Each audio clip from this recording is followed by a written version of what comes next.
Hello and good evening. I'm Melisa Idris. And I'm Sharaad Kuttan. You're watching Consider This. This is the show where we want you to consider and then reconsider what you know of the news of the day. Now, the newly minted Prime Minister Ismail Sabri Yaakob is being asked to consider new approaches to managing Malaysia's triple crisis. Now, in a joint statement yesterday, the two trade groups have called for a bipartisan pact of about 12 to 18 months, which they claim will allow for stability within the government and improve policymaking and implementation. One of those trade groups joins us tonight. Datuk Tan Yu Sing is the president of the Malaysia-China Chamber of Commerce. Datuk Tan, welcome to the show. It's good of you to join us tonight. Now, if investor confidence has in fact been eroded, as many have claimed, I'm wondering what you would like to see to restore that investor confidence. Hello. It is clear that the investor losing their confidence mainly because of the unsettled political situation, but also the COVID, the way that we handle COVID looks like becoming even more serious, and also the lockdown and the various policy MCO that have been implemented. And I think generally the confidence, not just the FDI, the foreign investor, but even local businesses, investment are all losing confidence. And that is why there's such the perception. And I think when MCCC, as you read the announcement by our new Prime Minister, especially his concept of Keluarga Malaysia, which is talking about inclusivity, talking about governance, talking about one big family and how to tackle the national crisis together, we are encouraged by what he said. Because those, especially the inclusivity, talking about inviting political divides, both sides, to come together and to actually look at our problem of COVID, vaccination, economic recovery. And I think all this will give people a very positive sign that the stalemate, the political stalemate, hopefully there is a temporary solution at least, and then the country can pull together to face all the problem we are facing now. You see, I understand that the Prime Minister has already said that he's ruling out unity government. So the option of having members from both sides of the aisle join his cabinet now seems to be off the table, but he's still interested in finding what he calls an appropriate place for the opposition. How do we distinguish between a genuine inclusion and a cosmetic inclusion, not just of the political players, but in your case, the business sector? How can there be genuine inclusion of business interests and concerns versus cosmetic approach? Yeah, I think we are not talking about unity government here, knowing that politicians, they are very sensitive about the sharing of power. So the unity government, to me, it will give rise to more internal politicking, discussion, and things like that, which our country cannot afford it. So I'm slightly more pragmatic. I look at what is being proposed is the National Recovery Council to bring in the philosophy of inclusivity. I think that is good enough. Good enough for this critical period. I actually say that this is almost like a wartime crisis that we are facing. We need to pull together all sorts of energy and forces and focus together to solve this problem. So if we talk about the National Recovery Council, I would even go to say that if according to our Prime Minister's principle of inclusivity, then that should also involve the state government. And maybe we should even call it, enlarge the National Recovery Council into a federal state council, and also to involve Chamber of Commerce, all those established national Chamber of Commerce or some of the CSO. Of course, it cannot be too big a group, but a representative from all different interest groups is important. And then I think it is more effective to solve the immediate problem. Okay, so in the conversations that you have with your trade members, I'm just wondering, I mean, if this new Prime Minister, in fact, does not come up with new policies, but rather looks to continue the existing ones, would that be acceptable to your trade group and to the business community? Is the business community looking for continuity of policy, or are you looking for a more significant shift, a shake-up of things? Of course, when the Prime Minister were to say about inclusivity, were to talk about Keluarga Malaysia, I hope that there is a genuine promise of trying to relook and revamp the existing system now. We all know that the people are not happy with some of the practices, the U-turn, and the way we handle our COVID, and even some of the earlier part of the vaccination process.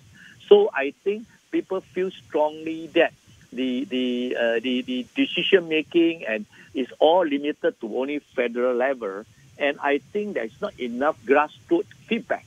So we are expecting that to talk about the enlarge the council is precisely thinking about we must look into even more efficient, more targeted, more focused policy to handle the COVID and also the economic recovery. Because at the end of the day, if everything is the same, then there's nothing exciting about it. And in fact, personally, I would like to look at the announcement soon of the cabinet. If it's the same minister, everything is the same, the structure all the same, I think people will not be able to enhance their confidence into the so-called new government. And okay, so very quickly, sorry, we just have 1 minute left.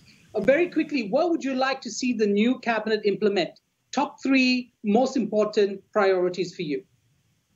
Okay, first is I think they need to have a lean structure. The old structure is just too many ministry, and you know the crisis, wartime crisis, you need to have a lot of interdepartmental working together, the inter-ministry. So it is important that we have a lean structure, a very efficient, so the candidate of the minister, everything by the announcement, we will know how much our new Prime Minister is going to go forward towards a new policy and new changes. That is the first. Second, of course, as I said, the ministry at the moment, people are focusing into health ministry and also ministry relating with economics, but also education. Because the other thing, education, not many people talk about it. The whole country and the school have been stopped for so long. Now, reopening of school, the plan is so important. In many countries, people are talking about the different structure, procedure, how to open the school. But somehow seems to be quite silent.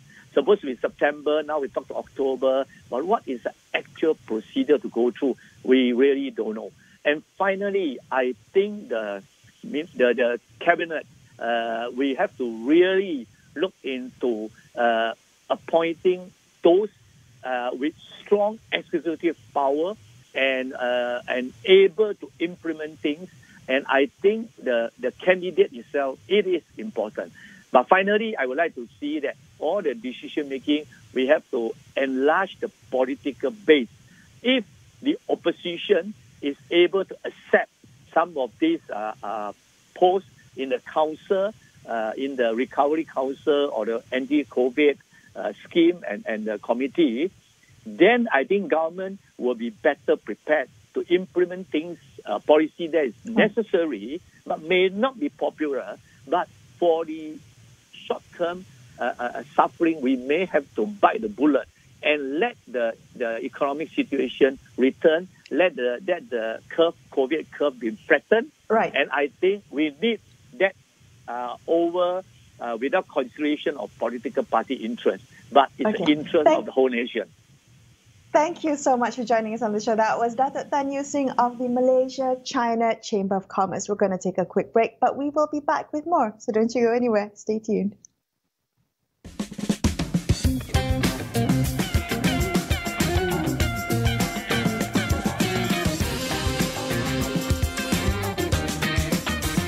Demi berjasa kepada komuniti, legasi dan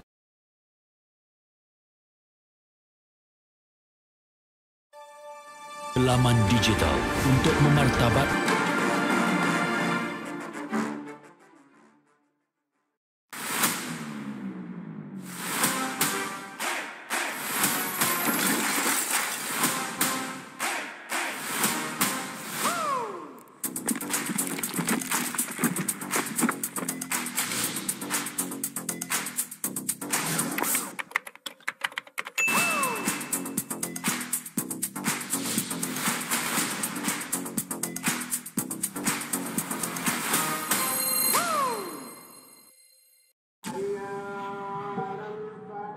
amanah di tangan kita. Adat, budaya dan semangat menjadi kesinambungan perpaduan tanah air yang tercinta. Berteraskan adab yang terpahat di jiwa dan raga. Marilah bersama kita membina negara Malaysia. Semua yang terjadi adalah berita, tetapi tiada siapa yang boleh bawakan yang terkini dan tergempar seperti kami. Dilihat hanya memberi wang tanpa matlamat yang tepat. Dia tidak melakukan apa-apa kesalahan.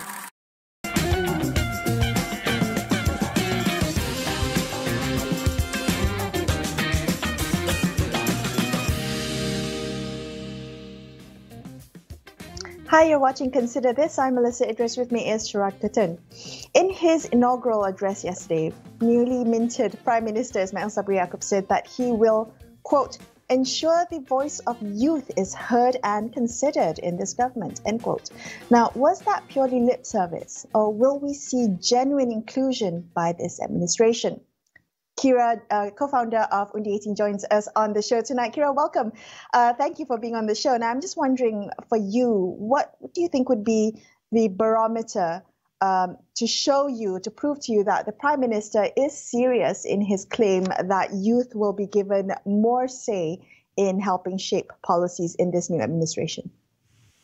I think, first of all, thanks for having me back. And I think the primary thing to look at is that, for me at least, action speaks louder than words, right? So I think one of the easiest way for the Prime Minister to indicate that he's true to his words actually just implement Undi 18. Just today, we were in court for our hearing for judicial review, and I think the implication of Undi 18 means that, if implemented, 1.2 million young people are able to vote next election. And we know that in politics, especially when it comes to unstable politics like this, is that you have the power of the vote is so much stronger now because it gives you real voice in the electoral system that the politicians will listen to, right? So I think that's one of the easiest way for him to, just to show good faith to young people. But besides that, I hope that he doesn't scrap away or try to revamp some of the programs that the government has been doing so far. But I think another area that the Prime Minister should look into is that recently young people have been speaking up about political instability, about COVID, myself included, and we've been reprimanded for it. So I think one area that, I think that would show good faith and how he's taking young people's voices seriously is to perhaps not clamp down so hard when young people are expressing themselves in a democracy. Qyira, are you personally hopeful, considering that Ismail Sabri was actually Deputy Prime Minister in the previous administration? Of course, we don't know who's going to make up his cabinet. We might know by the end of the week. But are you personally hopeful, or is that irrelevant to the equation? I'm generally an optimistic person, so I think I always like to give people the best chance that they have first. But with today's announcement of saying that he is not involving opposition members in the cabinet, and I think that's a wasted opportunity to show that that battling COVID is a bipartisan approach and a bipartisan effort. And I think I'm quite wary a little bit as well because the fact that the way he got into prime ministership is also not entirely in a way transparent for the people to see, because again, it was through signed declarations. And I think young people who have been going on the streets, the regular people have been asking that, if you want to prove a vote of confidence, if you want to really prove that he's a prime minister, he should also go to parliament, because transparency is key here. I think ever since COVID, ever since Sheraton moved, the public distrust in institutions are at an all-time high. And if we don't do something to curb that, I think that's just a really bad indicator. Yeah. Qyira, can I ask you, Muhyiddin Yassin, when he offered the olive branch of bipartisan support, used Undi 18 as one of the what some pundits have called a bargaining chip. And I'm just wondering, Qyira, what would reassure you that this will not happen again? That Undi 18 will not be used for another attempt to use youth for political maneuvering? Sorry. I think Undi 18 will always be seen as a political tool, right? Because it's an immense power to allow millions of people to vote automatically as well. And I think, however, the intention and the ideas behind implementing certain reforms is what's important here. And that's what Undi 18, the organization, we had a problem with when it was offered as an olive branch. It was like, you've been saying all this while that it's not possible, but yet when your position is threatened, suddenly it's doable to implement Undi 18. And I think if we were to allow that to happen, it sets a dangerous precedent for future reforms. Could, for example, future politicians hoard things like water supply or like food security over us? If we don't have a majority, then we will ensure that the people will not receive these benefits or these rights that they are rightfully owed. So I think for me, Undi 18, while it's a political reform in itself, it shouldn't be dangled or even traded as so. I think, and this goes for all institutional reforms, right? Because when it comes to a democracy, looking at things like party hopping, Undi 18, access to election, these are all fundamental rights, and it shouldn't be used as a trading card. But although I think it is very interesting that it was something used as an olive branch, because it means that politicians, while as civil society, like we talk about this, we do research, we discuss this, but oftentimes we don't feel like it's being heard. So it's quite interesting for me to hear that suddenly now when the time matters for them, institutional reforms are something they realize that they need to get support. Yeah. Qyira, I know that there are a whole range of youth groups and organizations. We've heard some say or define inclusion in terms of, say, a seat in Dewan Negara. And I wonder where you see the bulk of young people in terms of what they think would be an adequate move on the part of the new government to include them. I think, so personally for me, I think if we look at, so a lot of people have been discussing whether cabinet members would have youth politicians on it. And I think that's still going to be definitely going to be a challenge, because Perikatan Nasional don't even have many youth MPs to begin with. And I think the question of Dewan Negara comes in. So for me personally, I don't think Dewan Negara should be used as a way to promote non-MPs to become ministers. I think that's not the right way to use to give someone a senatorship. I think it comes with responsibilities. I think it comes with, and we have to hold them accountable as well. So I think Undi 18 on its own, we also advocate for Senate 18, which is to lower the age to become a senator. But that doesn't mean that, it should be a way to rubber stamp laws, or it's a way to fast track your way to the cabinet seat. I think at the moment, what's important also is that we shouldn't discount that ministers can have youth officers working for them. I think the previous youth minister, we worked with him to push for Undi 18 reform. Dr. Sri Rizal American, he had young people working on his team, which is why the issue of Undi 18 was very important. And I think it's for young people at this stage is that with so much with MPs, we don't see ourselves being represented by MPs. We have to take the next step, in like politically participating and actively joining political parties that represent our values, and then we have to put ourselves forward so that we can see the representation that we want. Qyira, always a pleasure speaking with you. That was Undi 18's Qyira Yusri. We're going to take another quick break here on Consider This. Back in a few minutes. Stay tuned.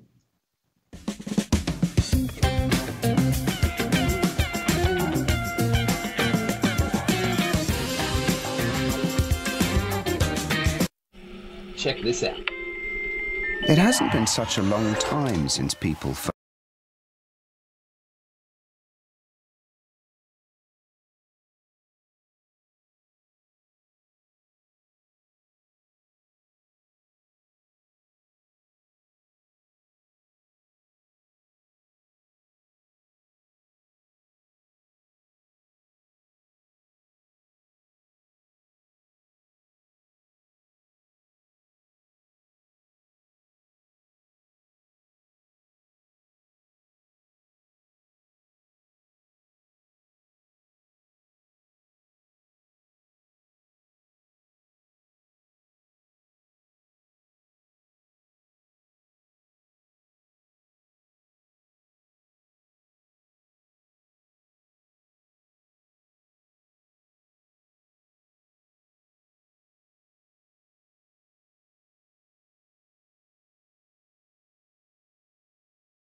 Hi, thanks so much for staying with Sharaad and I on Consider This. In a couple of minutes, we're going to be speaking to political scientist Dr. Wong Chin Huat to delve a little further into what some quarters are proposing, a federal state council on economic recovery and health, or an FSC.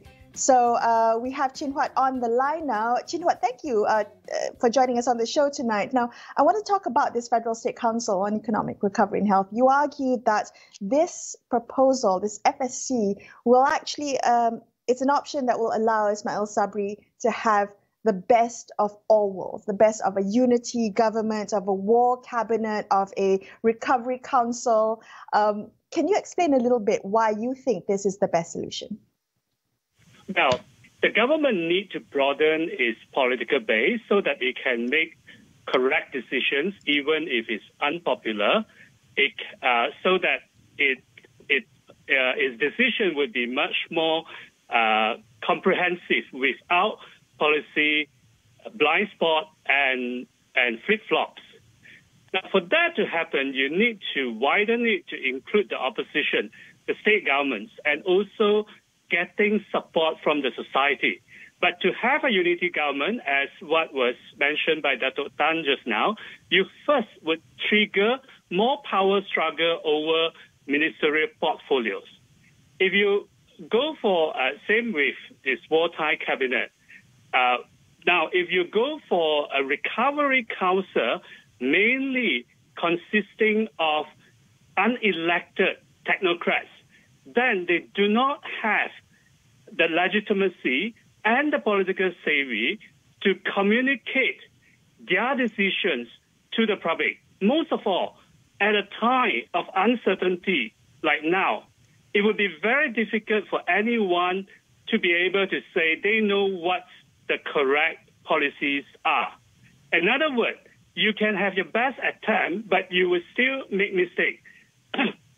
To broaden the political base is to share out the political responsibility so that no one would be able to attack the government for taking the wrong move. A lot of policies that are going to be correct or necessary would be unpopular. For example, keeping factories open for essential services while keeping mosques closed would be condemned by some as disrespecting Islam or even tyranny. So we need the sharing of political base, political responsibility from all. So, and our system, yeah. Now, very quickly, are you suggesting that this Federal State Council runs in parallel with the cabinet? Is that the way this would work? I would believe that the Federal State Council should have its meeting before the cabinet to make fundamental decisions on matters of health and economic recovery, and then the respective ministry can implement it. And on other matters, then you leave it to the cabinet to function as usual. In other words, this is the highest decision-making body, a one-stop authority to bring in the federal government, federal opposition, state governments, as well as input from society and the business sector. Right.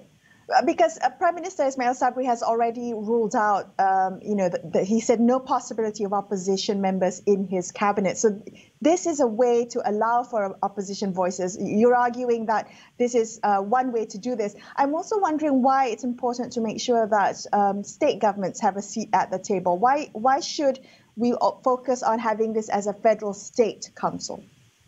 We need to get the state governments in for two reasons. One, so that a lot of decisions would be connected to the ground. As we have seen, earlier decisions in pandemic policy have often been one-size-fits-all and inviting disobedience or defiance from the state government.